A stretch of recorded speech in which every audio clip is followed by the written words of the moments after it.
হঠাৎ করেই মুস্কানের আব্বুর অফিস থেকে চলে গেলাম লালপুর নাটোর গ্রিন ভ্যালি পার্কে। এই প্রথমবারের মতো কিন্তু আমি মুস্কানকে নিয়ে এত দূরে ভ্রমণ করতে গেলাম। 4 ঘন্টা লাগে লালপুর নাটোর যেতে। রাস্তায় যদি অনেক বেশি জ্যাম থাকে তাহলে কিন্তু আরো বেশিও লাগতে পারে। যেহেতু অনেক দূরের রাস্তা, দূরের পথ, সেই কারণে কিন্তু আমাদের সকাল সকালই রওনা দিয়ে দিতে হবে। বাস কিন্তু সকাল 6টার সময় ছাড়বে, সেই কারণে কিন্তু আমরা ভোরবেলায় উঠেই সকাল সকাল রেডি হয়ে চলে এসেছি বাসে। একটা কথা তো তোমাদের সাথে বলাই হলো না, শুধু কিন্তু আমি, মুস্কানের আব্বু আর মুস্কান যাচ্ছে না, সাথে কিন্তু মুস্কানের মামা মামিও যাচ্ছে, মানে আমার ভাইয়া আর ভাবি। আল্লাহর নাম স্মরণ করে কিন্তু আমাদের বাসটা লালপুর নাটোরের উদ্দেশ্যে রওনা হয়ে গেল। দূরের জার্নি করতে কিন্তু মোটামুটি ভালোই লাগে, তবে যদি জ্যাম থাকে রাস্তায় তাহলে কিন্তু একদমই ভালো লাগে না, বোর লাগে। তবে আমরা কিন্তু খুব একটা জ্যামে পড়িনি, তবে যমুনা সেতু পার হয়ে একটু জ্যামের মধ্যে আটকে ছিলাম, তবে সেটা বেশিক্ষণের জন্য না। এদিকে কিন্তু আমার মেয়েটা লক্ষ্মী সোনামানিকের মতো ঘুমাচ্ছে। সে কিন্তু যেখানেই যায় মুস্কান সবসময় ঘুমাতে ঘুমাতেই যায়। মুস্কানের এই ব্যাপারটা কিন্তু আমার খুবই ভালো লাগে যে ও কোথাও গেলে আমাকে একদমই প্যারা দেয় না, সবসময়ই খুব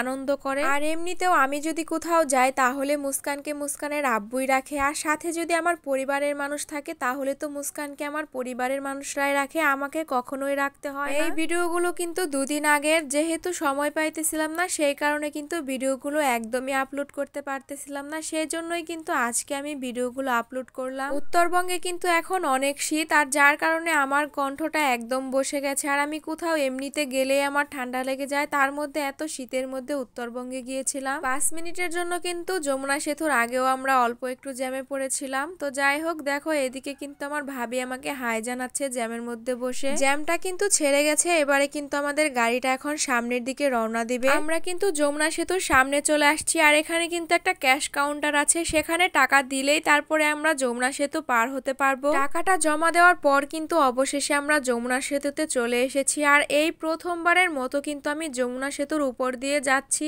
যমুনা সেতুর কিছু পথ যেতে না যেতে এমন পরিমাণে কুয়াশা পড়েছে যা বলার ভাষা নেই আমার। সামনে এতটা কুয়াশা যে কোনো গাড়ি আসলেও সেটা বোঝা যাচ্ছিল না যে সামনে গাড়ি আছে না কি। সেতুতে ওঠার পর কিন্তু সকলে মিলে এমন ভাবে নাচানাচি করতেছিল যে কি বলবো। সবাই যার যার সিট থেকে উঠে কিন্তু ধুমধারাক্কা নাচ করতেছিল। আর এদিকে কিন্তু এদের ধুমধারাক্কা ডান্স দেখে আমার খুবই হাসি পাচ্ছিল, কিন্তু সবার সামনে আর হাসতে পারতেছিলাম না, হাসিটা চেপে রেখেছিলাম। সব মিলিয়ে কিন্তু সবার সাথে গিয়ে অনেকটাই আনন্দ হয়েছে। বাসে যারা যারা ছিল তাদের ব্যবহার কিন্তু খুবই ভালো ছিল, তারা সকলেই কিন্তু খুবই ভালো মানুষ ছিলেন, আর সবাই কিন্তু অনেক অনেক রসিক ছিলেন, যার কারণে অনেকটা মজা হয়েছে। দেখতে দেখতেই কিন্তু আমরা লালপুর গ্রামে চলে আসি। আর লালপুর গ্রামে আসার পর আমি একটা জিনিস খুব খেয়াল করেছি, এদিকে কিন্তু অনেক খেজুর গাছ, আর এই লালপুরের মানুষগুলোই কিন্তু সব রকমের খেজুরের গুড়, খেজুরের রস এগুলো তৈরি করে। উত্তরবঙ্গের এই লালপুর গ্রামে কিন্তু বাড়িঘর খুব একটা বেশি দেখা যায় না, শুধু কিন্তু আবাদি জমিই বেশি দেখা যায়। লালপুর গ্রামের মানুষগুলো কিন্তু সব রকমের সবজি আবাদ করে থাকে। সব রকমের সবজির পাশাপাশি কিন্তু এরা আরো অনেক কিছু আবাদ করে, যেমন ধান, ভুট্টা,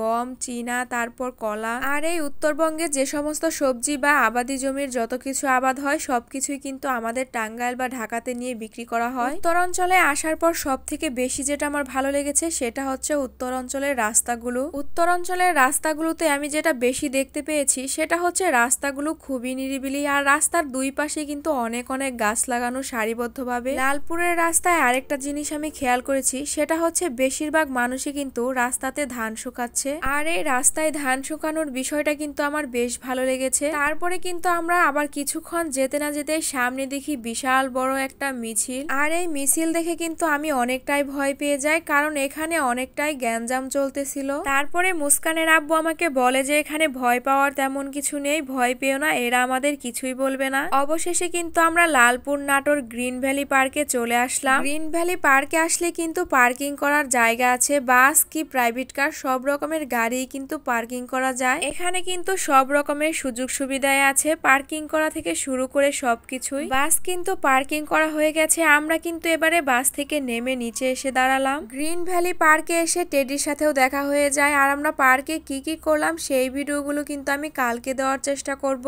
তো আজকের ভিডিওটা এখানেই শেষ করছি, আগামী ভিডিও আসার আগ পর্যন্ত তোমরা সকলে ভালো থেকো, সুস্থ থেকো, আল্লাহ হাফেজ।